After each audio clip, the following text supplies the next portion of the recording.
Thì thầy nói là ví dụ như trong trường hợp này, một với bệnh nhân là cái hàm trên của bệnh nhân, cái phần ngách tiền đình nó rất là đông. Thì giống như lúc nãy cái kỹ thuật là chúng ta có thể làm cái vạt trượt bán phần để mà tạo sâu thêm cái ngách hành lang ở cái trường hợp này. Les freins labiaux, ils sont importants souvent dans le traitement orthodontique parce que c'est une petite bride qui vient s'insérer sur la papille bunoïde et qui empêche le rapprochement des deux incisives.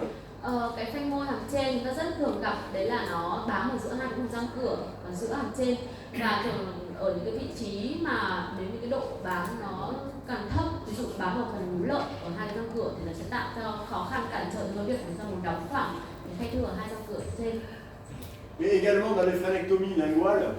Tuy nhiên chúng ta sẽ cũng hay gặp những cái phanh lưỡi bám như cái hình mà chúng ta phanh lưỡi bám và là gây cản trở tới vấn đề chức năng của bệnh nhân. Voilà donc les situations, on voit très bien ces fibres qui sont transseptales interincisives là, qui viennent s'attacher sur la papille bunoïde et qui créent à la fois ces diastèmes et ces problèmes parodontaux. Thì đây là cái trường hợp mà khi mà cái phanh môi, vì cái phanh môi này là có tổ chức là cái phần sợi, và những cái sợi này đây là trường hợp mà bám quá nhú tức là sang, và cái phần sợi này nó đi sang tận cả cái vào cái phần hàm ếch thông bằng hổ cái ở bên trong, nó bám tận vào trong cái nhú lợi ở sau cái răng cửa. Et on voit qu'on fait des chirurgies d'exérèse où dans la partie kératinisée, on a une cicatrisation dirigée et dans l'incision muqueuse, on a une cicatrisation de première intention. Thì khi đó ta sẽ tiến hành phẫu thuật tạo hình lại cái phanh môi, và bởi vì ở đây là có ảnh hưởng đến cái vấn đề về thẩm mỹ của bệnh nhân, tức là không có đóng cái khe răng cửa ở phía trước, thì chúng ta sẽ có một chúng ta sẽ đóng nó gồm có hai phần, đó là phần ở phần lợi dính và phần lợi di động. Voilà donc des techniques, la technique d'anesthésie, enfin de chirurgie. D'abord, il faut bien mettre en évidence la bride. Thì cái kỹ thuật làm thì đầu tiên là chúng ta sẽ phải định hình, chúng ta phải xác định được là cái loại phanh bám hình thể nó là như thế nào. Être prudent au niveau des anesthésies pour pas que le produit anesthésique gonfle ici, comme c'est le cas ici, trop le volume, hein, pour masquer en fait l'anatomie du frein.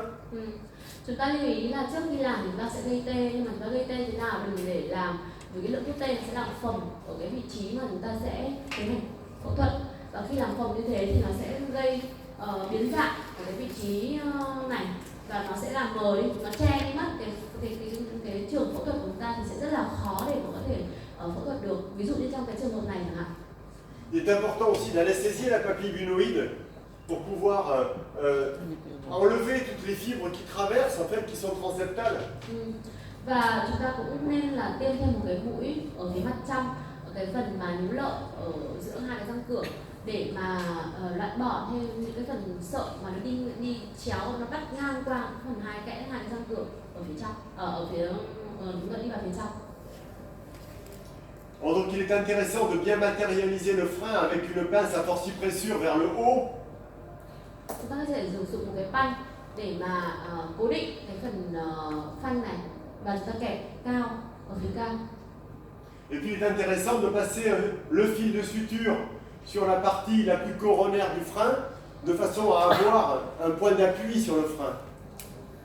Và chúng ta có thể là lấy đầu tiên tạo một cái mũi khâu, chúng ta đưa một cái chỉ khâu mà nó nằm ở cái phần thân của cái phanh môi này, để mà chúng ta cố định được, cho biết được đấy là cái vị trí ở phần thân của cái phanh môi, để mà sau đó chúng ta khâu đóng nó sẽ dễ dàng hơn.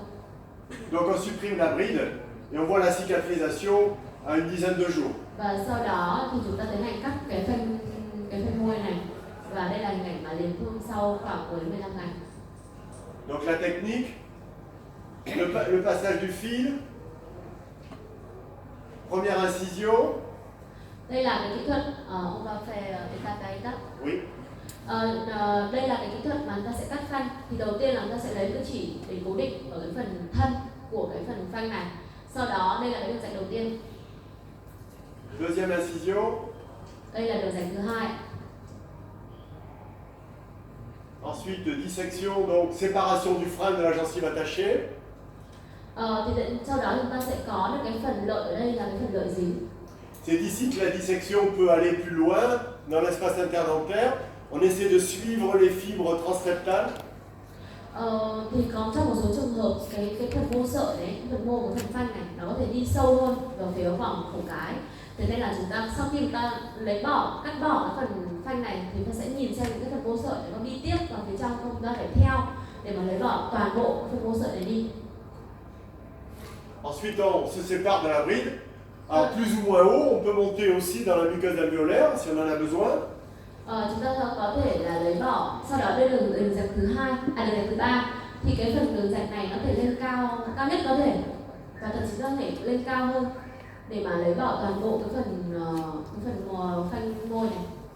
Et ensuite, on essaie, autant que faire se peut, de suturer dans le sens vertical, mais souvent c'est difficile dans la gencive attachée, et c'est là qu'on est en cicatrisation dirigée. Và đây sau đó là chúng ta sẽ tiến hành khâu đóng. Khâu đóng thì như ta nói nó sẽ gồm có hai phần, một phần cái phần lợi dính ở phía dưới và cái phần lợi di động ở phía trên mô mềm. Alors, je vais vous montrer une petite vidéo d'une phrénectomie. Đây là một video để mà nói cho chúng ta thấy các cái bước mà chúng ta sẽ làm.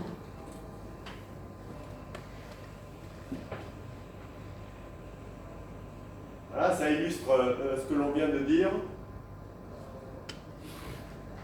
Nó sẽ mô phỏng lại các cái bước mà chúng ta vừa nhìn thấy ở trên bảng.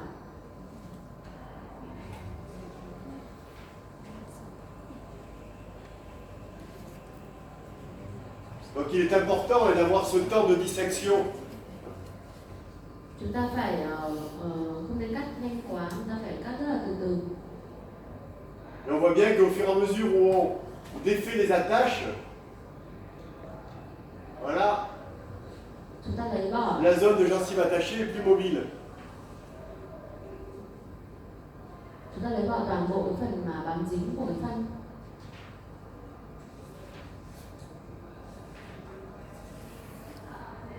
Là, on désorganise le frein dans la muqueuse alvéolaire. Et on voit bien qu'en tirant sur notre fil, on obtient de plus en plus de mobilité, c'est-à-dire qu'on lâche les adhérences. Et c'est important d'avoir ce repère parce que ça nous permet de parfaitement sentir le mouvement que l'on réalise. Bằng cái cách mà chúng ta có cái mũi chỉ khâu vào cái phần phanh môi này thì chúng ta sẽ cảm giác được là sau mỗi lần chúng ta cắt thêm một tí thì cái phanh môi này nó di động hơn. Tức là chúng ta đã giải phóng cái phanh khỏi cái phần vị trí bám của nó. Và chúng ta sẽ cảm nhận được nó khi mà chúng ta kéo phần chỉ này. Thế nên là cái việc chúng ta có cái chỉ này cũng là một cách rất là hay để mà chúng ta có thể khi trong quá trình phẫu thuật chúng ta có thể biết được là chúng ta giải phóng được hết hay chưa. On peut finir de désorganiser toutes les fibres transseptales. On voit bien qu'on a une incision en gencive attachée et une incision en muqueuse alvéolaire. Và như vậy thì chúng ta thấy là ta hoàn toàn là có hai cái đường rạch, một cái đường rạch ở phần lợi dính và một cái đường rạch ở phần mô mềm. Donc on réalise des points en haut, au niveau de la muqueuse alvéolaire, puisqu'ici, eh bien, on ne peut pas décoller, hein, on a une gencive qui est attachée, donc on manque le tissu. Ah, donc ce sont des points qui n'ont pas de tension, sur lesquels on fait 1, 1, 1 au niveau des points de suture. Thì đấy là sau đó chúng ta sẽ tiến hành khâu đóng lại ở các cái vị trí này. On va commencer par le tissu mou alvéolaire pour la suture. La suture, on ne fait que en gencive attachée, donc on commence par celle qui est en bas et on remonte le long du vestibule. C'est 2 ou 3 sutures en règle générale. Et le reste, on va Et le reste, on ne le suture pas. C'est une cicatrisation dirigée. C'est-à-dire que c'est des berges de la plaie que vont migrer les cellules qui vont venir régénérer. Và khi chúng ta khâu đóng chúng ta sẽ tiến hành ở phần lợi dính thì chúng ta không cần phải khâu đóng giống như là chị nhìn trong lúc nãy. Tức là chúng ta sẽ làm một cái khâu đóng ở cái phần ranh giới giữa lợi dính và lợi di động. Sau đó chúng ta sẽ khâu đóng dần lên trên ở phần lợi di động. Nhưng mà cái phần lợi dính ở phía dưới thì chúng ta sẽ không cần thiết phải đóng lại, bởi vì thứ nhất là nó cũng không có đủ lợi mà đóng, và thứ hai nữa là nó cố định rồi. Và cái phần đấy nó sẽ làm theo cái cách là tái hướng dẫn, hướng dẫn tức là các cái mép của cái vết rạch.